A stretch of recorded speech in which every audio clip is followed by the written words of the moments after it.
Time now to go through the morning papers with you. Here with me today to review them are the journalist and author Gemma Forte and the broadcaster and writer Edward Adu. So welcome back to both of you. Nice to see you. So we're going to look inside the Daily Mail to kick off with, aren't we, Gemma?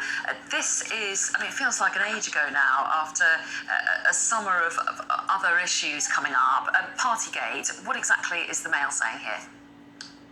Well, Nadine Dorries is calling upon Liz Truss to show how brave she is. She wants to scrap the Partygate inquiry if Liz Truss becomes Prime Minister. In fact, she says it's the first thing that she should do if she gets the job, which I find absolutely extraordinary in itself. But what's very important to point out is that this isn't a witch hunt. This is an inquiry into whether or not Boris Johnson misled the Commons, which is very, very important. I remember one of the Leave campaign promises was about politicians being more accountable. And so it's absolutely vital that we know that going forward, people cannot knowingly mislead the Commons. Whether he did or didn't would be a result of this inquiry. And on the other side, you've got Chris Bryant, for instance, who has recused himself from being the chairman of this very committee.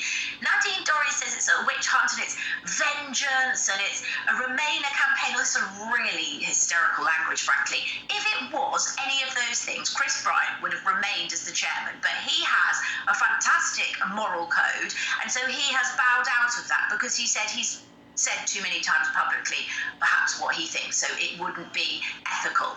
So, the fact is Boris Johnson, part of the reason that he's not in the role of Prime Minister, or is not going to be in the role of Prime Minister very shortly, is because he tried to change legislation, with the Owen Paterson affair, for instance. And Chris Bryant makes a very good point. He says, if Liz Truss rushes in and just disbands and rushes legislation through so that there isn't this inquiry, she's just acting in exactly the same way that Boris Johnson did. So it wouldn't be a very good look if you ask me, and I think the first job anybody should do when they get in is tackling the cost of living. Well, yes, and I'm sure that is the priority, as they say it is. And just very quickly, Gemma, it says here that the Prime Minister's allies are calling the process a Kafkaesque, that is how you say it, isn't it? Impeachment, and they've accused the committee of moving the goalposts after ruling that Boris Johnson could be found in contempt even if he misled the House by mistake. And I guess what some of his supporters will say is, have we moved on from Partygate? We've got much bigger issues to worry about now. Should this be the focus of so much attention? It's ridiculous to think you can't have an inquiry rumbling on and not leave the country at the same time. It's called multitasking. I do it every day. Okay. All right. Let's move on to the next story that you've pulled out. Edward, this is in the Mirror, isn't it? 1.4 million with COVID as rates of infection continue to drop. Edward, we can't hear you. Is that us or you? Could it be you? It's me. You know what? That's an epic fail. That's the first time that's happened in a long time. We've all been there, Edward. Don't worry at all. I was saying that in terms of figures, it was previously figures have been high. So just over 1 million. It seems that we are. It's a good trend, and compared to, I think it was over 4 million in July. But experts have warned. For us, obviously, not to be comfortable and to think, look, this is a good wave and it's going to be like this.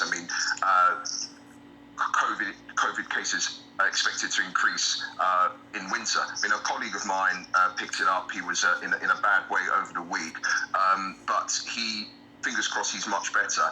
And also, when I'm on the trains, on the buses, and I had to pick something up for a relative in hospital in the week, and when I walked in, this was surprising. I was expected to wear a mask, and I was told you don't have to.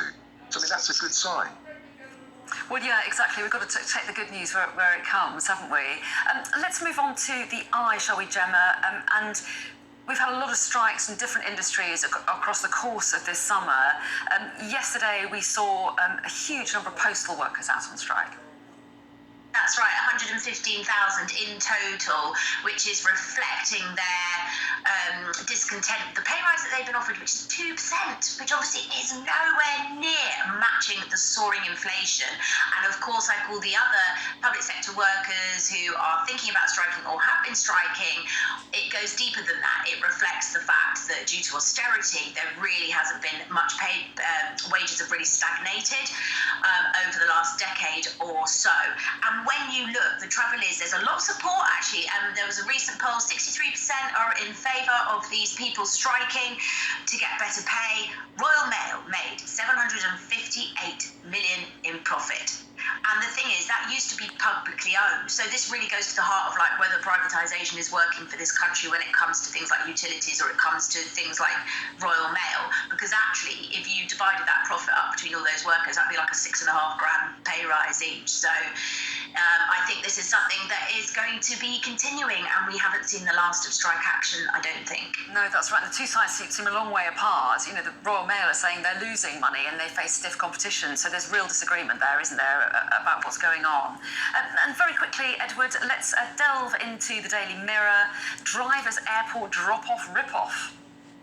Yeah, this is something that got me.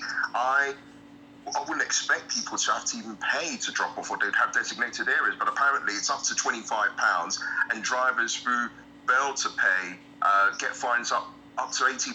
Now, I witnessed this when I was stuck up in Northamptonshire a couple of weeks ago, and a friend and a colleague was trying to find a convenient spot to park in Luton, at Luton Airport. And you can't. I mean, there's red routes, and there are they are designated places, but then the thing is, you have to pay up to £10 or £15.